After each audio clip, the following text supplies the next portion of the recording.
नमस्कार दोस्तों, उम्मीद करता हूँ आप सब अच्छे होंगे। आज है तारीख 27 सितंबर। उम्मीद है कि आप तक अब तक सूचना पहुँच गई होगी कि पीसीएस में क्या चल रहा है, क्या नहीं चल रहा है। और महत्वपूर्ण बात यह है कि कई लोगों ने मुझसे इससे पहले भी पर्सनल मैसेज करके पूछा था कि सर आप इस पर वीडियो क्यों नहीं बना रहे हैं। तो मैं अभी आऊँगा कि मैं इस पर वीडियो क्यों नहीं बना रहा था और क्या इसमें माजरा था। तो देखिए, मामला है क्या कि यूपी पीसी का पेपर जो 27 अक्टूबर को प्रस्तावित था, अब यह पेपर आपका दिसंबर महीने में होना है। संभवतः आपको 1 अक्टूबर से लेकर 5 अक्टूबर के बीच में नोटिस आपको मिल जाएगी कि दिसंबर में ये पेपर कब होना है, कब नहीं होना है। तो अब सवाल ये होता है कि हो क्या रहा था? तो देखिए, हो क्या रहा था कि आपका साल 2024 बिना पेपर के बीत गया। जो लोग केवल और केवल तैयारी कर रहे थे यूपी पीसीएस की, तो आप ये समझिए कि 1 साल आपका पूरा-पूरा ब्लैंक गया है। जो लोग पढ़ रहे थे अच्छी बात, जो लोग नहीं पढ़ रहे थे उनके लिए भी अच्छी बात, क्योंकि उनके लिए सुनहरा अवसर मिल रहा है। आपको पूरे के पूरे 2 महीने फिर से मिल रहे हैं पीटी परीक्षा में प्रिपेयर करने के लिए। तो ये मामला क्या था यूपी पीसीएस में। तो इस वीडियो में हम आपसे क्या-क्या बातें करेंगे, तो पहले इसको जान लेना ज़रूरी है। ये वीडियो अधिकतम 15 मिनट का होगा, इसको समझ लीजिए पहले क्या है। देखिए, क्या करना चाहिए, क्या हो रणनीति, क्या बीपीएससी देना चाहिए, क्या बीपीएससी एंड यूपीपीसीएस एक साथ देना चाहिए, क्या संभव है यूपीपीसीएस एंड बीपीएससी की तैयारी करना, आपके कमेंटों का उत्तर, अब आपको क्या करना चाहिए, और सबसे लास्ट में आपकी शिकायतें जो मुझसे हैं वो भी। तो एक एक करके इन बिंदुओं पर बात कर लेते हैं और 15 मिनट का ये वीडियो होगा। अगर पार लगे तो आप सुन लीजिएगा, फिर देखा जाए क्या क्या कर सकते हैं। तो देखिए, आते हैं आपके पहले उत्तर पे कि क्या करना चाहिए। देखिए, आपको करना क्या चाहिए कि यूपीपीएससी का पेपर लगभग-लगभग पोस्टपोन हो चुका है। लगभग-लगभग मैं वर्ड क्यों बोल रहा हूँ, क्योंकि आयोग ने अभी नोटिस जारी नहीं की है। मतलब लेकिन ये मान के चलिए कि 99% पेपर आपका पोस्टपोन है, 100% ये उसी दिन होगा जिस दिन आपको आयोग नोटिस दे देगा। तो फिलहाल आप जिस रिदम में पढ़ रहे हैं, उस रिदम में पढ़िए, अपने रिदम को मत तोड़िए, क्योंकि रिदम को बनाने में समय लगता है। तो इसलिए में आपका भी रिदम बना हुआ है, उस रिदम पे ही क्या कीजिए, अपनी तैयारी को कंटिन्यू रखिए। चाहे आप पीटी पढ़िए, चाहे मेंस पढ़िए। लेकिन अगर पेपर आपका दिसंबर में चला जाता है, आप मेंस पे थोड़े दिनों के लिए फोकस हो जाइए और मेंस का कम से कम कोई जीएस का एक पेपर तो प्रिपेयर जरूर करिए, यदि आप बीपीएससी नहीं दे रहे हैं तो। ये तब आपकी कंडीशन है। तो देखिए, रणनीति की जो बात है वो ये है कि यदि आप बीपीएससी नहीं दे रहे हैं और केवल आप यूपी पीसीएस दे रहे हैं, तो यूपी पीसीएस के साथ आप अपनी प्रिपरेशन पीटी की भी करिए और मेंस के जो टोटल 6 पेपर हैं, उन 6 पेपरों में संभव हो तो एक पेपर आप जरूर प्रिपेयर कर लीजिए पूरे के पूरे अक्टूबर मंथ में। अक्टूबर मंथ में आपके पास पूरे के पूरे 30 दिन हैं। 1-2 दिन दिवाली को छाट दीजिए। तो आपको ये करना चाहिए और आपकी यही रणनीति होनी चाहिए। ठीक, क्या बीपीएससी देना चाहिए? तो देखिए, इस पर मेरा व्यू बहुत साफ-साफ है। आपका पर्सनल व्यू हो सकता है, आपको अपनी राय बनाने के लिए आप स्वतंत्र हैं। तो देखिए, मेरा ये मानना है कि यदि केवल और केवल आप यूपी पीसीएस की तैयारी कर रहे हैं और आप यूपीएससी नहीं दे रहे हैं या आपके पास यूपीएससी का अटेम्प्ट नहीं है, तो आपको बीपीएससी ज़रूर देना चाहिए। अब क्यों देना चाहिए, ये समझ लीजिए। देखिए, अगर सिलेबस की बात करें यूपी पीसीएस प्री का और बीपीएससी प्री का, तो अभी इसको नीचे लाके बात करें। देखिए, यूपी पीसीएस और बीपीएससी दोनों का जो मेन अंतर है कि देखिए, दोनों में 35 के लगभग क्वेश्चन पूछे जाते हैं करंट अफेयर के। यूपी पीसीएस में इतिहास के क्वेश्चन 20 से 25 मैक्सिमम पूछे जाते हैं, जबकि बीपीएससी में 30 से 35 पूछे जाते हैं। यहाँ ज्योग्राफी 20 से 25 रहती है, यहाँ ज्योग्राफी केवल केवल अधिकतम 15 होती है। यहाँ पे पॉलिटी जो है, यहाँ जो है पॉलिटी 15 से 18 के बीच में होती है और यहाँ पॉलिटी जो होती है 12 से 15 के बीच में होती है। साइंस यूपी पीसीएस में 20 से 22 होता है और बीपीएससी में ये 28 से 30 पहुंच जाता है।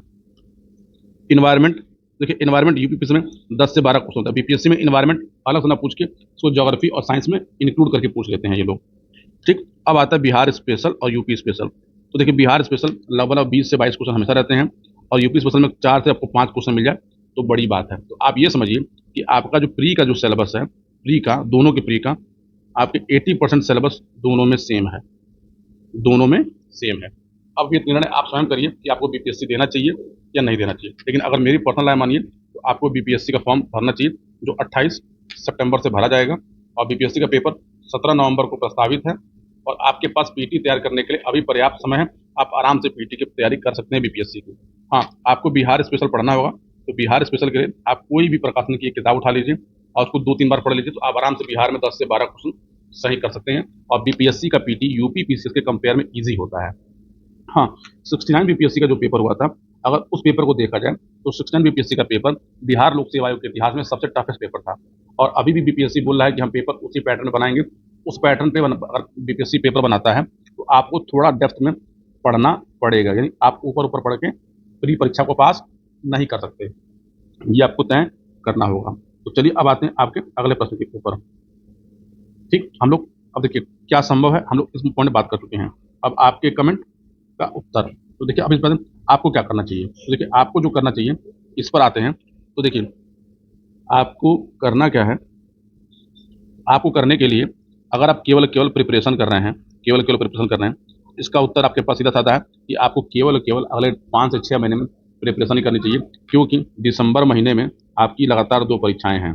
कौन कौन सी परीक्षा है? यूपी पीसीएस की परीक्षा है प्री वाली, और आरओ की परीक्षा है प्री वाली, और नवंबर में आपका बीपीएससी है। अगर इन सभी को मिला लिया जाए तो लगभग लगभग 3500 सीटों की परीक्षा हो रही है।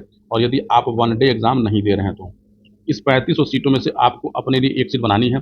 इस एक सीट बनाने के लिए आपको मेहनत करनी पड़ेगी, आपको रिवीजन करना पड़ेगा, आपको प्रैक्टिस करनी पड़ेगी।